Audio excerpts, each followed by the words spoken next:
राष्ट्रपति का निर्वाचन प्रक्रिया, यानी राष्ट्रपति का चुनाव जो है, चुनाव की प्रक्रिया कैसे कराई जाती है, राष्ट्रपति को कैसे निर्वाचन किया जाता है राष्ट्रपति का। तो हम देखेंगे कि इसका जो भारतीय संविधान के अनुच्छेद जो है 54 में जो है राष्ट्रपति के निर्वाचन से संबंधित वर्णन किया गया है। तो भारतीय संविधान के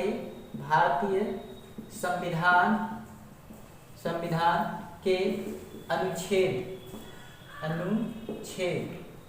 54 में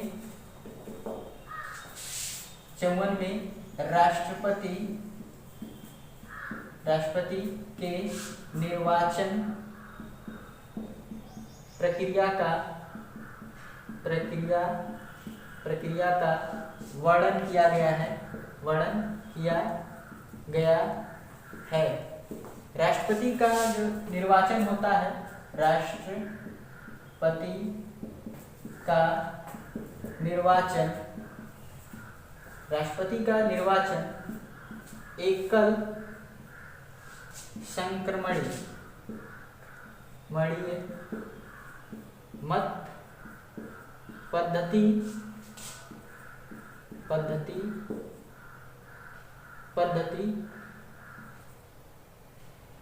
राष्ट्रपति का निर्वाचन एकल संक्रमणीय मत पद्धति द्वारा अप्रत्यक्ष रूप से गुप्त मतदान प्रणाली द्वारा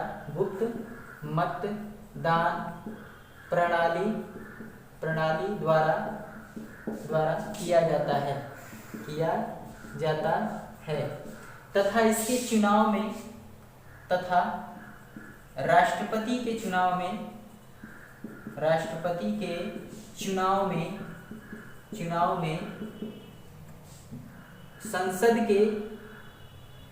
के चुनाव में संसद के दोनों सदनों यानी लोकसभा एवं राज्यसभा के निर्वाचित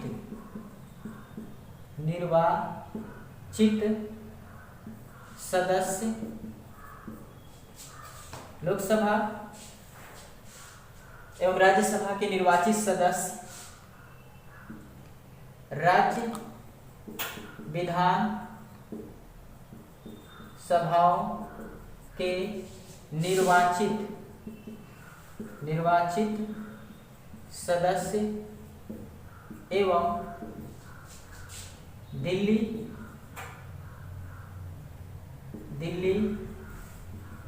एवं पुडुचेरी के निर्वाचित सदस्य राष्ट्रपति के चुनाव में भाग लेते हैं। राष्ट्रपति के चुनाव में क्या करते हैं? भाग लेते हैं। यानी राष्ट्रपति का जो निर्वाचन की जो प्रक्रिया होती है, भारतीय संविधान के अनुच्छेद 54 में जो है 54 में राष्ट्रपति के निर्वाचन की प्रक्रिया का क्या किया गया है? वर्णन किया गया है। राष्ट्रपति का जो निर्वाचन होता है एकल संक्रमणीय मत पद्धति द्वारा जो है अप्रत्यक्ष रूप से गुप्त मतदान प्रणाली द्वारा किया जाता है। अप्रत्यक्ष रूप का मतलब जिसमें जनता इसके चुनाव में स्वयं भाग नहीं लेती है, जनता के द्वारा चुने गए प्रतिनिधि इन राष्ट्रपति के जब चुनाव में भाग लेता है तो उसको हम अप्रत्यक्ष चुनाव कहते हैं।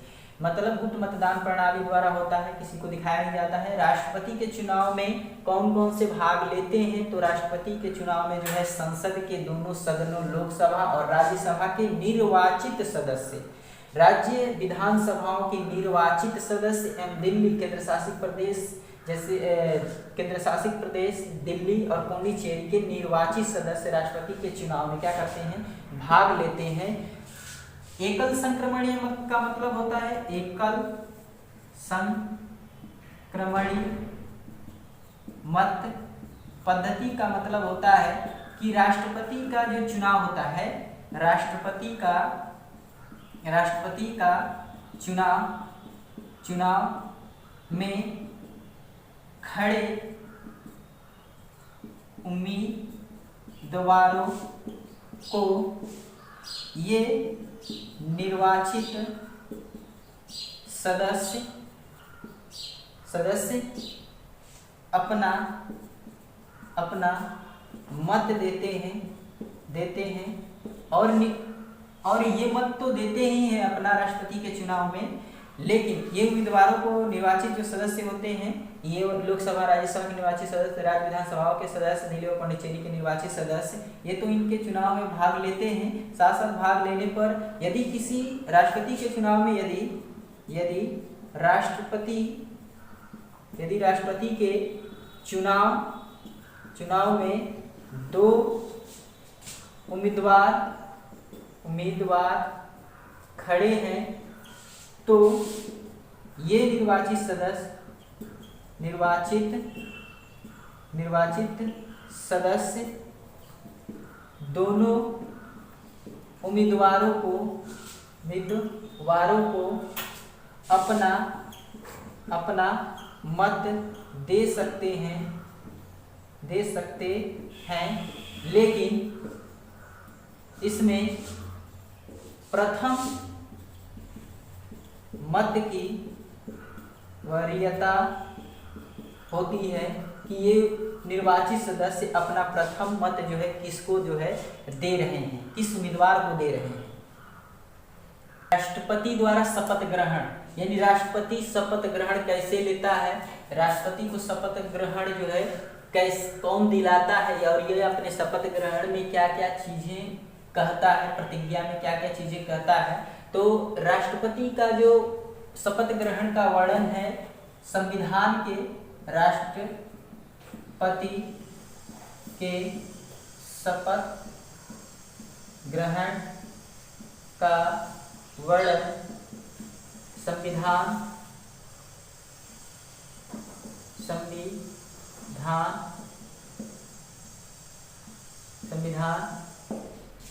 के अनुच्छेद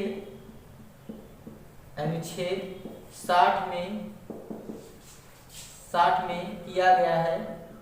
यानी जो राष्ट्रपति के शपथ ग्रहण का जो वर्णन है वह जो है अनुच्छेद 60 में किया गया है। राष्ट्रपति को शपथ CJI यानी चीफ जस्टिस ऑफ इंडिया, यानी राष्ट्रपति को शपथ सर्वोच्च न्यायालय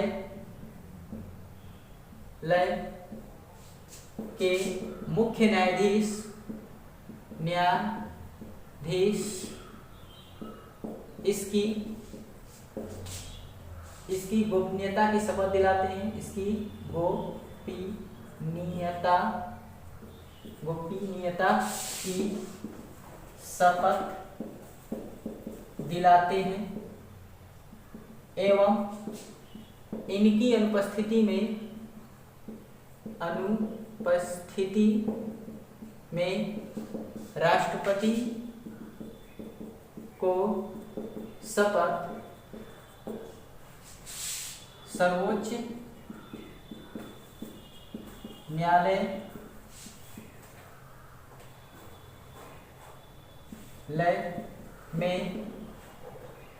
में उपस्थित 30 न्यायाधीशों में से जो वरिष्ठतम न्यायाधीश होता है वह इनको शपथ दिलाता है। यानी राष्ट्रपति को शपथ जो है यानी राष्ट्रपति के शपथ ग्रहण का जो वर्णन किया गया है और अनुच्छेद जो है 60 में किया गया है, भारतीय संविधान के अनुच्छेद 60 में किया गया है। राष्ट्रपति को शपथ जो है सर्वोच्च न्यायालय के जो मुख्य न्यायाधीश होते हैं यानी CJI chief justice of India के जो मुख्य न्यायाधीश होते हैं उनकी गोपनीयता की क्या करते हैं, शपथ दिलाते हैं एवं इनकी अनुपस्थिति में, यानी जब मुख्य न्यायाधीश अनुपस्थित रहेगा, उपस्थित नहीं होगा, तब राष्ट्रपति को शपथ कौन दिलाता है? तो जो सर्वोच्च न्यायालय में उपस्थित 30 अन्य जो न्यायाधीश होते हैं उसमें जो सबसे वरिष्ठतम न्यायाधीश होता है वह राष्ट्रपति को क्या करता है? शपथ दिलाएगा उस समय। तो यहाँ पर देखते हैं कि राष्ट्रपति अपने प्रतिज्ञा में क्या क्या कहता है। राष्ट्रपति अपने शपथ प्रतिज्ञा में कहता है कि मैं ईश्वर की शपथ लेता हूँ कि सत्य निष्ठा एवं श्रद्धा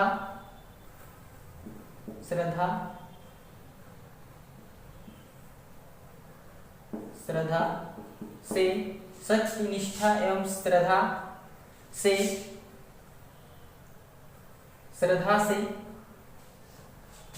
सत्य निष्ठा एवं श्रद्धा से देश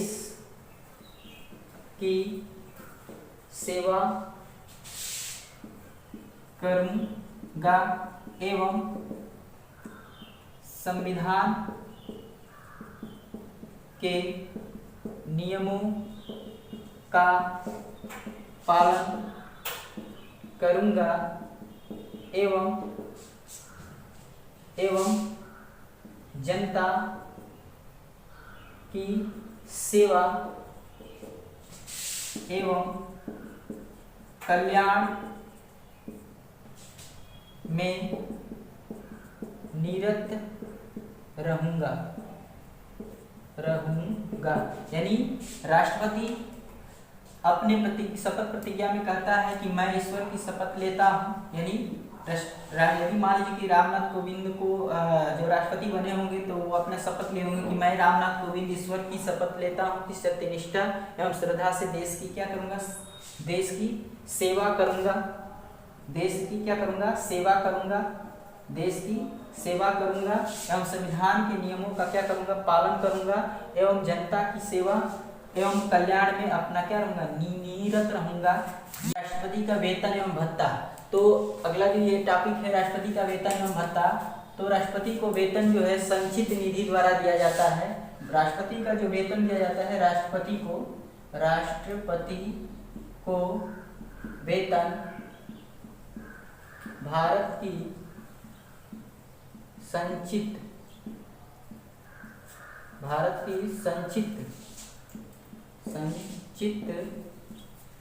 निधि द्वारा दिया जाता है, जिस पर भारत सरकार का कोई टैक्स नहीं लगता है। जिस पर भारत सरकार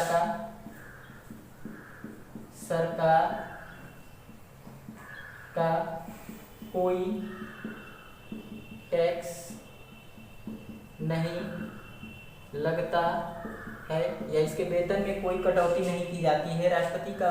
राष्ट्रपति को वेतन जो दिया जाता है भारत की संचित निधि द्वारा दिया जाता है, जिस पर भारत सरकार की कोई टैक्स नहीं लगता है।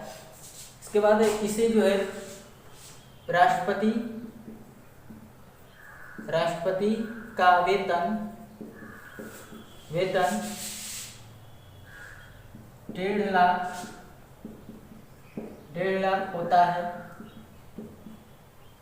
होता है, लेकिन जीएसटी के लगने से अब राष्ट्रपति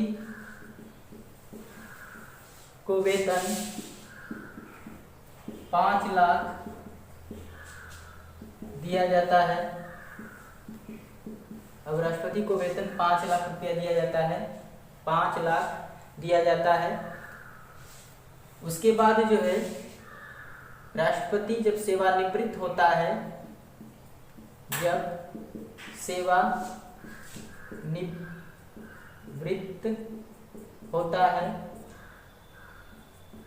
यानी राष्ट्रपति जब अपने पद से सेवानिवृत्त होता है, तो उसको पेंशन के रूप में प्रति वर्ष 9 लाख रुपया दिया जाता है।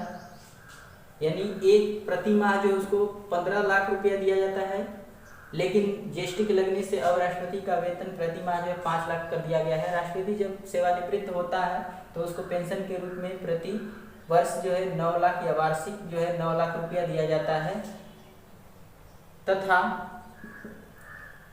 इसे निःशुल्क वाहन चिकित्सा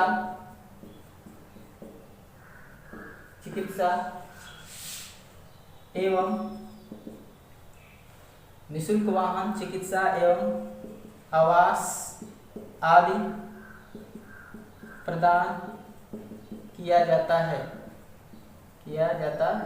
यानी राष्ट्रपति का जो वेतन है वह जो है भारत सरकार की संचित निधि द्वारा दिया जाता है, जिस पर भारत सरकार का कोई टैक्स नहीं लगता है। यानी राष्ट्रपति के वेतन में कोई कटौती नहीं की जाती है।